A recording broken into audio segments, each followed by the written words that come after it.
Assalamualaikum warahmatullahi wabarakatuh. Bismillah, alhamdulillah, wassalatu wassalamu ala rasulillah Sayyidina wa maulana Muhammad ibn Abdillah wa ala alihi wa sahbihi wa man tabi'ahuda wa wala. La khawla wa la quwata illa billah, amma ba'du. Bapak-bapak dan ibu jamaah Masjid Sabilillah yang dimuliakan oleh Allah Subhanahu wa taala. Di pagi hari yang cerah ini, di bulan yang mulia ini, mari kita senantiasa bertasyakur kehadirat Allah Subhanahu wa taala atas limpahan rahmah, hidayah dan inayahnya kepada kita bersama, utamanya nikmat iman dan Islam, nikmat kesehatan, kemampuan dan juga kemauan. Karena banyak di antara kita yang diberi sehat tapi diberi mau, tetapi tidak ada kemampuan, tidak ada kesempatan. Diberi sehat dan kemauan. Ini luar biasa. Sehingga pagi hari ini kita bisa sama-sama melaksanakan sholat subuh berjamaah yang kemudian kita ikuti dengan ta'lim. Mudah-mudahan ilmu yang akan kita kaji di pagi hari ini merupakan ilmu yang bermanfaat, ilmu yang bisa kita aplikasikan dalam kehidupan kita sehari-hari. Bapak yang dimuliakan oleh Allah Subhanahu wa taala, kebetulan kami diberi judul Ahlus Sunnah wal Jamaah. Di Ahlus Sunnah itu ahlu hadis sunnah. Sunnah itu perilaku Nabi. Jamaah itu juga jamaatus sahabah. Sebetulnya hal ini mengacu kepada sabda Nabi. Rasulullah pernah bersabda begini, besok ramalan iftaraqat al-yahud ala ikhda wasnaini wasnataini wasab'ina firqah. So orang Yahudi itu akan terpecah-pecah menjadi 72 kelompok. Demikian juga orang Nasrani itu juga 72 kelompok. Bahkan kalau yang kita lihat ya, sekarang ini teman-teman kita itu kalau bedanya itu tajam ya. Sebetulnya mereka juga berbeda sama dengan kita dan mereka tajam sekali. Buktinya karena perbedaan mereka itu menentukan tempat ibadah. Jadi tidak ada. Jadi dia banyak punya tempat ibadah. Contohnya ada gereja Pantai Kosta, gereja Tabernakel, Jawi Wetan, itu beda-beda. Beda-beda, kelompoknya mereka beda-beda. Itu yang kita lihat macam itu. Islam juga ini juga akan berbeda-beda, bahkan menjadi 73 kelompok lebih dari mereka. Nah, mungkin ya yang kita lihat sekarang ini masih ada ini. Jadi masih ada kesamaan, kalau perbedaannya sedikit masih ada di 73, beda banyak. Nah, dari 73 ini an-najiyah minha wahidah. Yang bagus ini, yang selamat menurut informasi Kanjeng Nabi itu hanya satu. Wal baquna halqa, yang lain itu akan celaka. Siapa mereka? Kila ditanyakan pada Rasulullah, wa man najiyah? Qala ahlus sunnah wal jamaah. Ini kata-kata ahlus sunnah wal jamaah sudah dulu ada, tapi nanti populer baru belakang. Kila ditanyakan juga, wa ma ahlus sunnah wal jamaah? Siapa itu ahli sunnah wal jamaah? Qala ma ana alaihil yaum wa ashabi. Seseorang yang itu sesuatu atau nabi yang saya ada pada sesuatu itu al-yaum, jadi yang sesuai dengan ajaranku sekarang ini, wa ashabi, dan sahabat-sahabat saya. Ini ma ana bihi wa ashabi. Memang kalau kita lihat ajaran-ajaran Kanjeng Nabi itu banyak. Kalau dalam persoalan i'tiqad itu memang banyak ajaran Kanjeng Nabi i'tiqad itu merombak ajaran-ajaran yang sebelumnya. Merombak. Dulu i'tiqadnya orang-orang orang-orang Mekah sebelum ada Kanjeng Nabi itu politisme, menyembah banyak Tuhan, menyembah banyak berhala. Bahkan konon mungkin kita sering mendengar bahwa di Ka'bah itu dikelilingi oleh 360 berhala. Jadi orang itu ketika ini di Ka'bah itu ya setiap hari nyembah berhala A, B, itu sampai setahun baru selesai. Ini dulu sebelum Kanjeng Nabi. Ka'bah sudah ada tapi ajarannya begitu, i'tiqadnya gitu. Dan mereka kalau putar-putar Ka'bah itu sambil telanjang, oryanan. Itu yang dirubah total oleh Kanjeng Nabi ketika Fathu Makkah itu dihancurkan ini, terus dibuat ajaran yang seperti ajaran yang ada sekarang ini.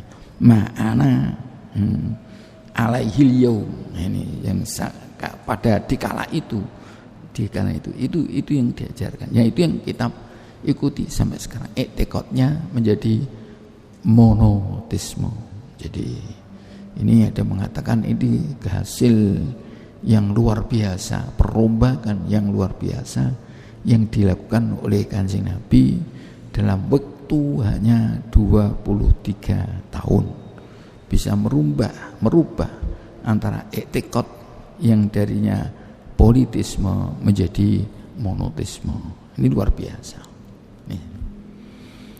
Di samping itu ada ajaran, jadi mungkin perilaku yang oleh Kanjeng Nabi dilestarikan, karena itu bukan i'tiqad, budaya mungkin.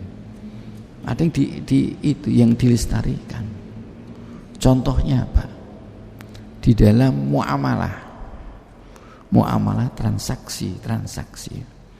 Jadi orang Arab terkenal pedagang kan, rihlatas syita'i was-shaif. Itu beliau itu sering merantau kemana untuk berdagang. Salah satu bentuk perdagangan yang dilestarikan sampai sekarang di sana itu namanya salam. Salam itu pesen. Ya, ini boleh. Padahal salam begini. Seseorang itu membeli barangnya belum ada. Hanya barang itu diberi indikator. Kalau sekarang ini speknya ini indikator. Hanya sifatnya disebutkan barangnya, terus harganya jelas. Harganya itu jelas, barangnya tidak ada. Nanti penerimaannya besok di hari yang ditentukan kesepakatan. Terus ketika itu uang dikasih. Uang ketika itu dibayar di muka. Nah, salam dibayar di muka. Dan itu berlaku zaman boleh dalam Islam salam itu. Boleh.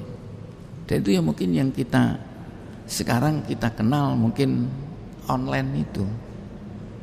Online itu kan ada, cuma online kan ada fotonya. Terus kita bayar. Ini bayar terus nanti dikirim oleh sana. sesuai dengan pesanan kita. Itu baik salam. Itu boleh. Itu dulu sudah ada ini. Padahal kalau kita melihat di dalam bab ekonomi transaksi ini jual beli itu syaratnya barangnya harus ada. Islam tidak boleh gharar. Jadi ketentuan di dalam Islam dalam jual beli tidak boleh ada satupun baik di pihak penjual atau yang pembeli yang dirugikan. Harus sama-sama merasa untung. Luar biasa. Sama-sama merasa untung. Contoh, kadang-kadang walaupun dia yang satu merasa itu mereka bodoh tapi sama-sama merasa diuntungkan. Merasa ini yang jual tidak tahu mungkin itu, atau yang beli tidak tahu tapi sama-sama merasa untung. Itu boleh. Contoh gini, yang sama-sama merasa untung tapi ya sama-sama merasa untung ini, baik penjual atau pembeli sama-sama merasa untung. Contohnya gini, ada orang jual barang antik. Barang antik itu dihargai, terus ada ini, terus atau di toko loak itu ada orang jual buku yang dia beli dari ini loakan itu, ada orang jual beli, ada orang ada punya buku dijual kiloan itu dijual itu.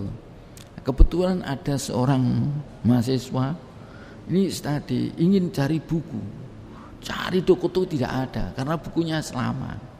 Terus cari di loakan itu ada, dihargai berapa? Ini berapa Pak harganya? Murah Mas, 100.000. Dia kagum, kok murah sekali 100.000. Padahal yang tengkulak ini juga merasa kagum, kok langsung dibayar 100.000 padahal kulaknya hanya 5.000. Nah, ini pihak sing jual juga untung, yang beli juga merasa untung. Yang beli merasa buku begitu baik kok harganya hanya 5.000. Lah ini buku begitu saya kulaan hanya 5.000 dijual 100.000 kok mau. Ini Islam. Yang penting begitu. Tapi barangnya jelas, harganya jelas. Nah di sini tidak jelas. Tapi dilestarikan oleh Kanjeng Nabi. Itulah Islam, Kanjeng Nabi. Budaya juga ada, budaya yang dilestarikan. Contoh pakaian, itu dilestarikan. Kanjeng Nabi orang Arab dulu pakai jubah. Ini ya dulu orang Arab semua begitu. Dilestarikan sampai sekarang, tidak apa-apa. Kita pakai juga tidak apa-apa. Nah, ada mengatakan apa sunnah atau tidak, itu memang 50-50. Ada mengatakan iya, kan tidak. Yang jelas kalau Kanjeng Nabi mengatakan pakaian yang bagus adalah pakaian yang putih. Nah, ini pakaian yang putih. Dan ini begini ini ya, diikuti oleh wali-wali yang menjelaskan Islam di Indonesia. Jadi itu yang diikuti oleh wali-wali di Indonesia ini. Coba contoh dalam si pakaian di Indonesia itu dulu sebelum Islam datang sudah ada budaya, dan itu yang luar biasa. Coba tampaknya mungkin kita menganggap sederhana, tapi itu hasil yang luar biasa. Apa itu? Menurut saya ini perubahan, ini persoalan pemakaman jenazah, ya, perawatan jenazah itu luar biasa. Itu keberhasilan yang saya kira luar biasa yang dilakukan oleh para dai Islam di Indonesia. Kenapa di Indonesia dulu sudah ada, di Jawa umpamanya, kita orang Jawa lah, itu setelah Islam datang sudah ada budaya, sudah ada agama. Dan itu cara merawat jenazah tidak seperti kita. Tapi coba sekarang jenengan kita pirsani bersama. Itu kalau memang ada orang meninggal, walaupun dia tidak sholat, walaupun tidak pernah puasa, asalkan KTP-nya Islam, itu yang pertama kali meninggal yang dipanggil siapa? Pak Mutin. Untuk merawat jenazahnya itu, memandikan, mengkafani, mensolatkan, kemudian menanam menghadap ke barat, kepala di utara. Itu kan budaya merubah dari yang tadinya diletakkan begitu saja loh. Ini hasil yang luar biasa, dai yang luar biasa. Ini perubahan yang total yang dilakukan oleh para dai-dai dulu. Persoalan karena yang itu perubahan syariat yang tadinya tidak macam itu. Di samping tekoknya, tapi juga ada yang ada namanya kita tolerir, kita lestarikan juga ada. Contohnya apa? Contohnya itu pakaian. Ini pakaian nggak tahu pakaian ini dari mana asalnya, nggak tahu pakaian takwa itu asal dari mana. Saya lihat kalau waktu kecil, saya itu punya buku dulu itu, pernah melihat buku ini. Buku itu memperingati insyaallah 100 tahunnya Kiai Wahid Hasyim almarhum. Jadi Kiai Wahid itu 100 tahun, 100 hari kan. Pokoknya itu ada bukunya, 100 hari atau pokoknya dipersembahkan untuk itu. Yang dikarang oleh Profesor Abu Bakar Aceh. Itu di sana menjelaskan ya ini dakwah-dakwah itu perlu, saya kira kita mengacu ke sana itu biar tahu, biar kita tidak orang yang ekstrim itu perlu ke sana. Di sana itu pakaian para ulama kata Kiai Wahid ya itu ketika ini pakai blangkon, pakai si blangkon, kelambinya bestak, terus sarungnya itu ya sarung batik-batik itu, bukan sarung itu pakaian Islam, itu ditolerir, enggak apa-apa. Yang penting menutupi aurat. Itu apa namanya budaya dilestarikan ada. Tapi yang ada yang dirubah di sana sini juga ada. Jadi mungkin yang kalau budaya yang dirubah di sana sini seperti kalau kita lihat di Indonesia itu ada kenduri, itu kan tidak ada. Kenduri ada ini, bucu itu tidak ada. Islam tidak ada, bucu itu tidak ada. Ini itulah isaminal ini. Oh itu musyrik, jangan begitu nanti. Enggak benar. Ini enggak ada. Ini kepiawian dai kita. Ya, jadi kepiawian dai kita nanti. Itu acuannya juga ada. Nanti saya lihat acuannya kemana. Acuannya ma'ana alaihi al-yaum wa ashabi. Acuannya ke sana. Nah, ini apa namanya buju. Ini kan enggak ada. Yang terus apalagi terus tepi-tepinya itu ada kulup-kulupan. Itu kan dulu gambaran ini gunung, gambaran gunung ini hutan. Dangatan itu. Kenapa kok gunung hutan? Karena mungkin orang Jawa itu dulu banyak ajarannya, keyakinannya dinamisme. Meyakini akan keluar biasanya alam. Si alam itu disembah-sembah. Diwujudkan dengan ini hutan. Makanya dulu ada orang waktu kita kecil ada orang nyadran, ya kan? Orang ke ini tempat-tempat yang angker terus dia ini karena dia menganggap itu yang menyelamatkan dia.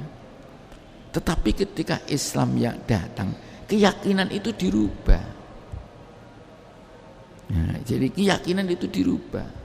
Mengenai budaya ini enggak apa-apa, asalkan keyakinannya tidak macam itu. Maka istilahnya dulu itu doanya diselesaikan kepada orang pinter. Saya pernah ketika datang di sini tahun berapa, pokoknya mahasiswa pertama, saya tinggal di suatu daerah, ya gitu.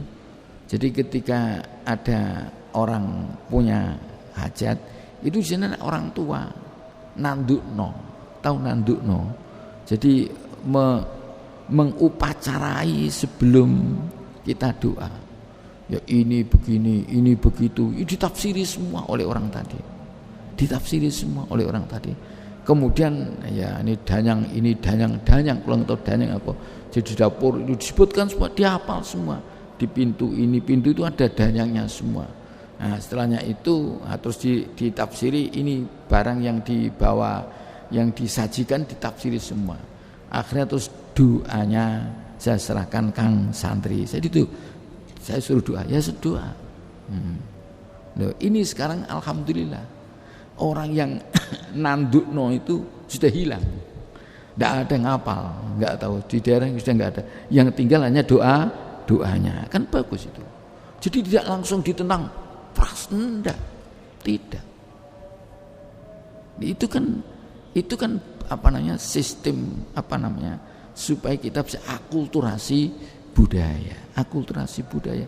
Yang penting etikotnya itu satu, yaitu tidak ada Tuhan selain Allah. La haula wala quwata illa billah. Bapak yang dimuliakan Allah Subhanahu wa taala. Nah, kalau kita mengapa saya katakan acuannya kok tetap ma'ana bihi wa ashabi. Jadi apa yang ada pada saya, pada Kanjeng Nabi dulu. Karena kan ketika Islam itu berkembang, kan nanti di sana nemui banyak hal. Menui banyak hal yang tidak ada di Arab. Tidak ada di Arab. Contoh ketika masa sahabat saja. Ketika Sayyidina Ali menaklukkan Persia, itu di Persia. Di Persia itu ada namanya, di sana banyak orang Majusi. Orang Majusi nyembah api. Api itu ditaruh di tempat yang tinggi, yang kita kenal namanya manar. Dikatakan narun api, manarun tempatnya api. Jadi manaroh itu dulu tempatnya api. Api untuk disembah. Terus ketika Islam datang, itu tempat itu diabadikan sampai sekarang. Yang kita kenal dengan manarah. Cuma tempatnya pengeras untuk adzan. Itu dilakukan oleh periode pertama. Jadi Kanjeng Nabi kemudian sahabat, karena dalam Kanjeng Nabi belum ada. Ada pada masa sahabat. Jadi di masa sahabat itu sudah banyak. Jadi kadang-kadang kita ini begini mengatakan kalau tidak ada pada Kanjeng Nabi itu namanya bid'ah. Itu yang sering ini. Nanti akan saya jelaskan tuh. Jadi ini begini. Jadi pada masa setelahnya Nabi, sahabat 4 saja itu melakukan sesuatu yang tidak dilakukan oleh kanjeng Nabi. Di sahabat 4, padahal tentang khulafaur rasyidin, itu melakukan sesuatu yang tidak dilakukan oleh kanjeng Nabi. Padahal keempat sahabat ini di samping sahabat yang lain itu termasuk orang-orang yang dijamin oleh kanjeng Nabi masuk surga. Kan ada orang dijamin masuk surga oleh kanjeng Nabi. Ya sahabat itu. Dan dulu kalau dijamin masuk surga terus tidak malah beban enteng terus sembrono, jamin enggak. Ini sulit untuk menyesuaikan diri, gimana namanya ahli surga. Tidak seperti sekarang kan. Ini kadang-kadang kan malah bangga. Dulu kalau ya ini memang penting saya kira. Jadi orang itu dikatakan sarjana, itu kadang-kadang itu beban berat itu. Karena dia harus menyesuaikan diri dengan titel yang mereka emban. Berat itu. Dia namanya doktor, namanya profesor. Kalau ngomongnya tidak bagus kan, lu gimana? Itu kok ngomongnya macam. Jadi orang itu akan menyesuaikan dengan titel, peringkat yang diberikan pada dia. Dulu ketika sahabat di peringkat ahli surga, ini termasuk ashabus surga, itu mereka perilakunya luar biasa baiknya. Ini ubasyar. Ini sudah dijamin masuk surga. Banyak sahabat ada kan, ada sahabat yang dijamin ada. Lah entah macam itu, dan itu sebagai pengganti Nabi, khulafaur rasyidin. Itu pun yang melakukan sesuatu yang tidak dilakukan oleh kanjeng Nabi. Contohnya apa? Abu Bakar itu pada masa Abu Bakar ada suatu peristiwa, yaitu yang kita kenal dengan Jam'ul Quran, mengumpulkan Al-Quran. Quran itu dikumpulkan. Karena apa? Pada masa kanjeng Nabi itu Al-Quran itu memang Nabi memerintahkan untuk menulis. Beliau pernah bersabda, la taktubu anni ghairal Quran. Kamu jangan menulis selain dari saya, selain Al-Quran.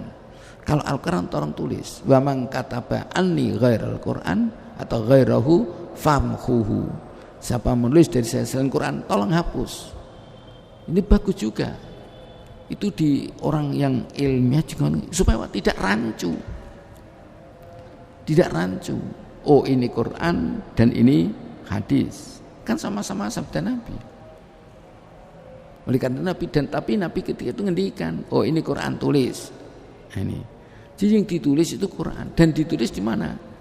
Di lempeng-lempeng tulang, ada di kulit ini kulit tulang, kulit binatang, di pelepah kurma. Karena ketika itu belum ada buku.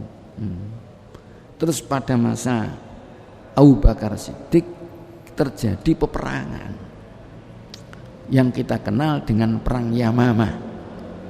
Perang Yamamah itu perang Abu Bakar Siddiq memerangi orang-orang yang tidak mau bayar zakat. Mani'uz zakah, diperangi karena dianggap keluar dari Islam. Loh, di dalam perang itu ternyata ada orang-orang yang gugur. Yang gugur itu kebanyakan atau banyak dari orang-orang yang hamilul Quran, orang-orang yang penghafal Al-Quran. Zaman dulu itu penghafal Quran itu namanya hamil Quran, bukan hafizul Quran. Karena orang hafid, al-hafid itu penghafal hadis 50.000, nih 500.000 hadis, itu namanya hafid. Jadi orang hafal 500.000 hadis namanya al-hafid. Nah, sekarang jadi nggak tahu apa namanya perubahan istilah. Sekarang al-hafid justru orang yang hafal Quran. Enggak apa-apa lah, enggak apa-apa segitu. Itu sama dengan ini. Alif fathah, a, alif kasroh, i, alif domah, u. Alif itu tidak bisa di fathah. Yang bisa di fathah itu hamzah, karena alif itu selamanya mati. Itu kan salah kita, enggak apa-apa. Tapi mesti kalau bisa dibetulkan, memang yang benar itu hamilul Quran, hamalatul Quran. Cuma di sini kan ada orang hamil itu apa yang grade-grade nama itu tidak jadi ini al-hamilul Quran. Oh. Sudah. Nah, ini ketika itu banyak yang wafat. Nah, ketika banyak wafat terus Abu Bakar, Umar usul. Nah, ini Quran itu harus dikumpulkan. Kalau tidak nanti akan hilang. Karena yang banyak kan di dada orang. Jadi tolong yang manuskrip dikumpulkan, nanti diteliti dengan orang yang penghafal. Jadi penghafal itu untuk meneliti ini bacaan-bacaan itu, tulisan-tulisan itu disusun. Tadinya enggak mau, karena itu tidak dilakukan oleh Kanjeng Nabi, tapi didesak oleh Umar, dibuatkan oleh Sayyidina Ali, akhirnya Abu Bakar mau. Nah, ini sesuatu yang tidak dilakukan oleh Kanjeng Nabi. Pada masa Umar juga pernah. Pada masa Umar, contoh yang ada sampai sekarang itu sholat tarawih itu. Sholat tarawih itu ya dari Umar. Kanjeng Nabi itu sholat malam, qiyamul lail. Itu kemana? Maka hadisnya man qoma Ramadhana, bukan sholat tarawih. Tarawih itu istilah ketika pada masa Umar itu. Kenapa dikatakan tarawih? Ada kata roha itu istirahat. Kalau rohanya banyak dikatakan tarawih. Jadi sholat santai, banyak istirahatnya. Dulu di Mekah itu 4 rakaat terus tawaf, 4 rakaat tawaf, 4 rakaat tawaf. Begitu ada santainya digunakan untuk tawaf. Kalau orang Jawa dulu kan 4 rakaat terus di tempat saya subhanallah alhamdulillah wala ilaha illallah wallahu akbar, santai berhenti baru lagi. Itu santai. Di sini ya sekarang enggak. Ini itu tarawih. Itu ada pada Kanjeng Nabi sholat malam itu dulu hanya berapa hari? 2 kalau tidak 3 kali. 2 kali. Hari pertama diikuti oleh sahabat, hari kedua sahabatnya lebih banyak, terus hari ketiga sahabat menanti, Nabi tidak keluar.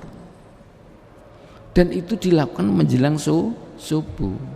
Jadi pulang dari sholat qiyamul lail itu pulang makan, kembali ke masjid sudah subuh. Ini itu hanya 2 hari, 3 Nabi enggak ada. Ketika paginya orang-orang menanti, malamnya menanti, paginya Nabi keluar. Beliau mengatakan, saya tahu Anda tadi menanti di sini, saya sengaja tidak keluar. Saya khawatir kalau saya nanti keluar hal itu diwajibkan. Karena apa? Karena masa turunnya wahyu. Jadi masa kajian Nabi itu mungkin bisa jadi perubahan syariat bisa. Jadi ada perubahan syariat itu ada. Contoh perubahan arah kiblat. Tadi kan Masjidil Aqsa, kemudian Masjidil Haram. Karena Nabi masih hidup. Itu bisa terjadi perubahan macam itu. Kalau dilakukan terus mungkin jadi wajib. Kalau dia wajib Anda tidak kuat. Maka saya sengaja tidak keluar. Lah itu terus dilakukan. Tidak ada secara formalitas jamaah, tidak ada. Pada masa Abu Bakar tidak ada. Baru ada pada masa Umar bin Khattab, dan itu kita laksanakan sampai sekarang. Ya, dasarnya itu ma'ana bihi al-yaum wa ashabi. Itu bisa digunakan untuk pedoman orang ahli sunnah wal jamaah. Ini mana sekali? Ini pakai. Pada masa Utsman, apa pada masa Utsman? Ada Utsman ada 2 yang luar biasa. Satu, tertibul mushaf, ya, mengurutkan itu di dalam satu buku. Ya, ditertibkan dalam satu buku kan. Ya, ini mushaf. Makanya kita kenal mushaf itu mushaful imam. Mushaf imam itu apa? Mushaf menjadi rujukan. Dulu Utsman radhiyallahu anhu itu hanya membuat tulisan itu hanya 4 manuskrip, hanya 4 begini. Lah itu pun beliau buat panitia untuk mengkodifikasikan. Itu sama dengan panitia yang dibuat oleh Abu Bakar Siddiq, ditambah saja. Ketika Jam'u itu diketuai oleh Zaid bin Sabit, ketika masa Utsman juga diketuai oleh Zaid bin Sabit. Kalau dulu dari Abu Bakar hanya berupa onggoan manuskrip, terus kalau Utsman itu ditulis kembali, dijadikan satu mushaf itu 4 jumlahnya, dikirim ke kota-kota yang terkenal. Nah, ini yang dikatakan nggak pakai khotnya, terkenal khotnya khot Utsmani. Ini khotnya khot Utsmani. Nah, ini dikirim 4 itu. Lah yang luar biasa, Utsman itu menginstruksikan. Jadi itu ya dasar penelitiannya sudah luar biasa. Sahabat semua. Ini sudah top ya, ini jadi disepakati oleh sahabat, ini begini, enggak ada yang lain, enggak ada kelewatan, enggak ada tercecer. Kan sahabat banyak yang hafal Quran. Nah, ternyata tidak, terus ditulis. Nah, setelah ditulis beliau menginstruksikan. Mushaf selain ini, kalau ada tulisan selain di manuskrip ini, yang 4 itu disuruh membakar oleh Utsman, dibakar itu. Jadi onggoan tadi ditulis bagus, dilenyapkan semua. Ya tinggal 4 ini. Siapapun yang merujuk ke situ. Lah itulah luar biasanya Islam. Firman Allah kan, inna nahnu nazzalna dzikra wa inna lahu lahafil, dijaga oleh Allah sampai sekarang. Karena dulu dasar menulisnya luar biasa. Bandingkan itu dengan kitab-kitab miliknya orang lain lah. Ini kan luar biasa. Coba penulisan Nyun Sewu, ya, kitabnya orang lain itu berapa tahun setelahnya wafatnya Nabi Allah Isa baru ditulis. Maka di sana banyak ini beda. Kenapa kok beda? Karena jedanya terlalu jauh, jeda itu jauh. Kalau jeda tahun kan mungkin orang bisa lupa, bisa ini jauh, maka beda-beda. Kita kan tidak, kita jadi satu. Jadi kalau dulu ada orang mengatakan Quran di Iran itu beda, siapa bilang enggak? Saya itu pernah ke Iran, saya beli Qurannya, saya beli. Saya ingin membuktikan karena dia itu, iya memang tidak, sama Qurannya sama. Ya nanti yang persoalan itu persoalan etikot lah. Ini nanti yang dibicarakan itu yang penting etikot itu yang ya kita itu memang keliru. Yang sebetulnya di bid'ah itu persoalan etikot, tapi itu dirancukan dalam persoalan perilaku. Ini yang jadi persoalan. Zaman Sayyidina Ali ada perubahan. Apa dalam Sayyidina Ali? Ali itu pernah memerangi Bughod. Karena zaman Nabi belum ada pemberontak tentang agama, belum pernah. Kalau pada masa Abu Bakar itu memang mereka tidak bayar zakat. Kalau zaman Ali itu mereka merangi, perang, ngangkat senjata melawan pemerintah. Ini baru ada pada masa Ali bin Abi Thalib. Diapakan? Ya diperangi. Bapak dan ibu-ibu, itulah ya, Islam itu Ahlussunnah itu ma'ana alaihil yaum wa ashabi. Jadi kalau gitu siapa di Indonesia? Banyak di Indonesia itu. Di Indonesia saya kira Islam ini Ahlussunnah wal Jamaah. Muhammadiyah itu Ahlussunnah wal Jamaah. Ahlussunnah itu. Ada beda-beda kan interpretasi dikit-dikit aja. Yang lain itu saya juga hampir sama itu. Cuma ada kemasukan ajaran-ajaran yang ini yang sepanjang dia itu tekstual itu yang kadang-kadang jadi persoalan. Jadi ini itu seperti aliran Khawarij saja dulu sudah ada. Jadi ini jadi yang timbulnya ajaran Ahlussunnah ini kan sudah dulu ada, tapi baru terinternalisasi kemudian menjadi besar. Itu sebenarnya sebagai reaksi daripada aliran-aliran yang sebelumnya. Ada aliran Mu'tazilah, ada Khawarij, ada Jabariyah, ada Qadariyah. Itu sudah ada sebelumnya itu. Ada. Dan itu ya biasa timbul aliran-aliran. Terus akhirnya ulama-ulama mengatakan, loh itu kan berbeda dengan apa yang disampaikan oleh para sahabat. Itu kan berbeda dengan apa yang disampaikan oleh kanjeng Nabi. Maka kemudian ditentang terus. Ini yang ajaran keyakinan itu yang ditentang, keyakinan yang tidak benar. Itu sebetulnya ke sana. Nah sekarang itu terus yang dijadikan jargon karena perbedaan, menurut salah itu. Itu karena perbedaan terus dia mengatakan itu bid'ah, itu repot. Bid'ah itu. Loh. Ini saya punya buku, sengaja saya baca tadi. Buku ini dah lama, dikarang oleh ulama lama ini, Syekh Izzuddin bin Abdussalam. Ini beliau itu wafatnya tahun 660 Hijriah. 600, sekarang kan 1442. Jadi sudah 800, hampir 800 tahun yang lalu. Istilah bid'ah itu sudah ada. Dan sekarang itu hukumnya apa? Bid'ah. Mboten nonton hukum bid'ah itu. Enggak ada hukum bid'ah, enggak ada. Hukum itu yang muttafaq alaih. Hukum itu ya wajib, haram, makruh, sunnah, mubah. 5 itu.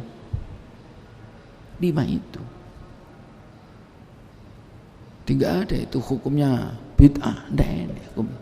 Dan bid'ah itu di sini ya, itu hanya di dalam persoalan etika. Karena hukum itu 5. Jadi sejak zaman Izzuddin bin Abdussalam itu sudah ada istilah. Beliau merujukkan mengatakan bid'ah itu ada 5. Sesuai dengan hukum itu ada bid'ah yang wajibah, ada bid'ah yang muharramah, ada bid'ah yang mandubah, ada makruhah, dan ada mubahah. Coba. Sekarang kan terus itu bid'ah, kullu bid'atin dolalatun, kullu dolalatin benar. Itu nanti pakai argumentasi bahasa. Ini iya. Tolong kalau gini, kalau apa semua yang tidak ada pada Nabi itu dikatakan bid'ah. Lihat tadi yang saya katakan, yang saya kemukakan itu ada pada masa Nabi, dilakukan oleh para sahabat. Dan dalam hadis lain Rasulullah mengatakan ashabi kan nujum bi ayyihim iqtadaitum ihtadaitum. Nah ini. Sahabat saya itu salaksana bintang. Dengan siapapun kamu mengikut, pasti kamu mendapatkan petunjuk. Itu sahabat. Itu sahabat. Nah, kadang-kadang kan sekarang itu aliran-aliran yang ada itu kadang-kadang itu aliran tekstual. Non-tekstual itu mengeriput. Ya. Jadi coba ada contoh ini dalam tekstual ya. Di dalam kitab ini nonton kitab ini. Kitab lama aja. Soalnya begini harus yang lama, kitab lama. Baru kitab Ibnu Rus. Ibnu Rus itu Averus itu loh. Namanya kitab Bidayatul Mujtahid. Itu kitab lama. Orang di Afrika, jadi mana di Eropa. Kan ulama dari Eropa. Mungkin sekarang masih ada bukunya, mungkin kalau mau dicari ada. Itu bagus. Beliau caranya karena pakai logika. Beliau mengatakan hadis al-ahdul ladzi bainana wa bainahum as-shalah. Faman tarakaha faqad kafar. Garis demarkasi antara kita hadis itu dan antara mereka adalah sholat. Faman tarakaha faqad kafar. Barang siapa meninggalkan sholat maka dia kufur. Yang ribet. Ini faman kafar tinggal sholat, jadi itu begitu. Tapi oleh Ibnu Rus ketika itu, Ibnu Rus tahun berapa itu? Islam ketika jaya di mana? Di Eropa, orang Spanyol. Beliau mengatakan ditafsiri wajahada biwujubiha. Dia dikatakan kufur itu kalau jahada biwujubiha. Dia meyakini, menekatkan kalau sholat itu tidak wajib, itu namanya kufur. Kalau dia mengatakan sholat tetap wajib, dia tidak kufur, dosa, tapi tidak bisa menyebabkan keluar dari agama Islam. Nah ini tuh dipakai itu kan, nah, ini kalau dosa, ini pakai aliran Mu'tazilah karena dosa keluar dari agama Islam itu, aliran Khawarij. Nah, sama saya sampai siapa? Sayyidina Ali terbunuh, terus itu kan dianggap melakukan dosa besar. Nah ini pandangan sejak dulu sudah ada, dan inilah kita betulkan. Jadi kalau kita itu ajaran kita ahli sunnah itu ya moderasi lah, moderasi. Jadi kalau orang tinggal sholat dosa, tapi dia sampai dia mengeluarkan dari agama Islam, jadi kitab koridor masih ada. Oleh karena itu sekarang itu menurut saya yang bagus itu, jadi janganlah kita itu suka mengkafirkan orang. Dulu kan ada orang yang ini kan TBC, aduh ya Allah, tahlil bid'ah khurafat. Ini orang satu katanya itu enggak bagus lagi, itu enggak bagus. Mengklaim orang macam itu tidak bagus. Akhirnya ini terjadi perpecahan antara kita. Sebetulnya kita sama-sama itu. Nah, cuma hanya perbedaan sedikit. Yang satu mengkafirkan, takfiri ya tadi, karena dia itu dosa besar, dosa kafir dianggap kufur. Nah, akhirnya kalau kufur halal darah, halal darah timbul peperangan, pembunuhan. Nah, kalau saya terangkan dua aja lah. Itu sudah siang. Yang bid'ah, yang wajibat. Kalau mau aja di sini. Ini istighal bi ilmin nahwi loh ini. Jadi ini karena di Eropa itu non Arab, bukan orang Arab kan Eropa itu. Kalau karena Spanyol, untuk belajar bahasa Arab memang harus ada ilmu alat. Ini belum mengatakan itu bid'ah. Zaman Nabi belum ada ilmu nahwu. Enggak ada ilmu nahwu. Quran enggak ada ilmu nahwu. Tetapi kita tidak akan bisa memahami Al-Quran dengan baik kecuali paham nahwu. Maka ilmu nahwu itu belajar gramatika bahasa Arab itu namanya bid'ah yang wajibah menurut versi Izzuddin bin Abdus Salam. Kan bagus itu. Yang muharramah itu hanya gini.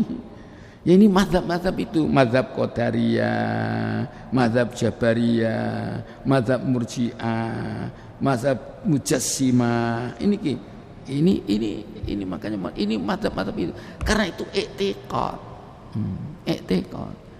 Soalnya ada mengatakan Tuhan itu Allah itu ya bertempat ya. Kata wasi'a kursiyuhus samawat, ya kan wasi'a kan luas kursinya Allah, berarti Allah kan besar. Loh, itu kan kalau kita ahli sunnah, kita untuk membuat Allah itu luar biasa, ada sifat wajib itu wujud, qidam, baqa, ada mukhalafatul hawadis. Karena mukhalafatul hawadis yaitu bukan kursi, yadullah fawqa aidim, bukan Allah punya tangan. Ya kekuasaannya Gusti Allah itu ditakwili, takwil yang layak bagi Allah. Karena Allah itu tidak sama dengan manusia, dengan makhluk. Kalau Allah itu sama dengan makhluk, ya berarti Allah itu makhluk. Kan enggak beda. Di dunia itu hanya ada khalik dan makhluk. Soalnya wonten sakmiki wonten keliru itu. Inna lillahi wa inna ilaihi rajiun. Kembali kepada Allah, dan mereka inna lillahi wa inna ilaihi, kita semuanya akan kembali kepada Allah. Ketika orang meninggal kembali kepada Allah, di mana? Di Baitullah. Oh, itu kan Baitullah rumahnya Gusti. Itu enggak tahu juga, itu keliru juga. Allah tidak bertempat di Ka'bah, itu Baitullah. Jadi itu jelas itu katanya kan Baitullah. Lah begitu berarti dia tidak paham majaz. Harus tahu tentang gramatika bahasa Arab supaya tidak termasuk orang mujassimah. Kalau Allah bertempat kan seperti Allah itu tinggal seperti kita. Aliran macam itulah dulu yang ditentang oleh dikatakan bid'ah. Nah, ini kalau bid'ah ini, dan sama tadi yang dosa besar terus kafir itu dikatakan anak-anak yang bid'ah. Oleh karena itu menurut saya tugas kita sekarang kita itu mempertahankan kan moderasi kita, ya cara pemahaman kita. Maka menurut versinya Syekh Hasyim Asy'ari, kula betul niki.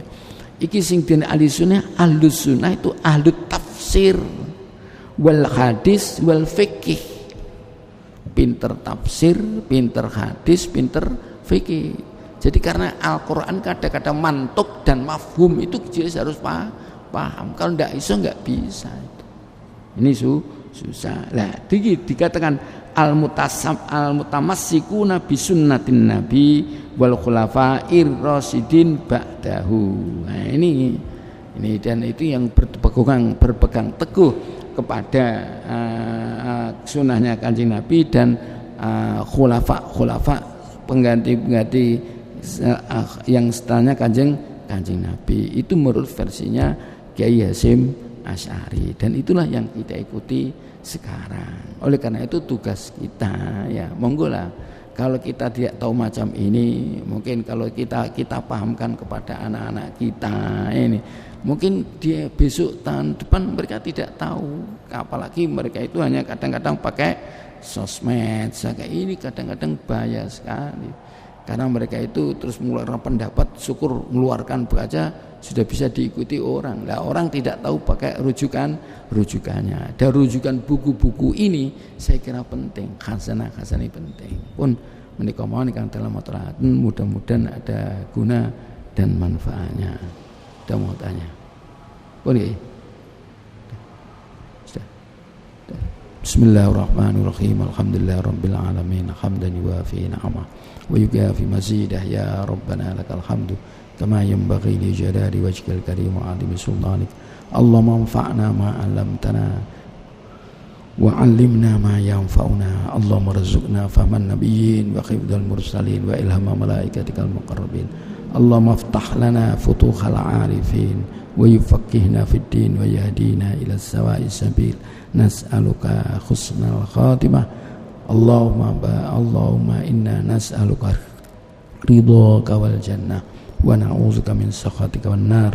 Sallallahu ala Allahumma innaka 'afuwun karim tuhibbul 'afwa fa'fu anna. Wa sallallahu ala sayyidina maulana Muhammad walhamdulillahi rabbil alamin. Assalamualaikum warahmatullahi wabarakatuh.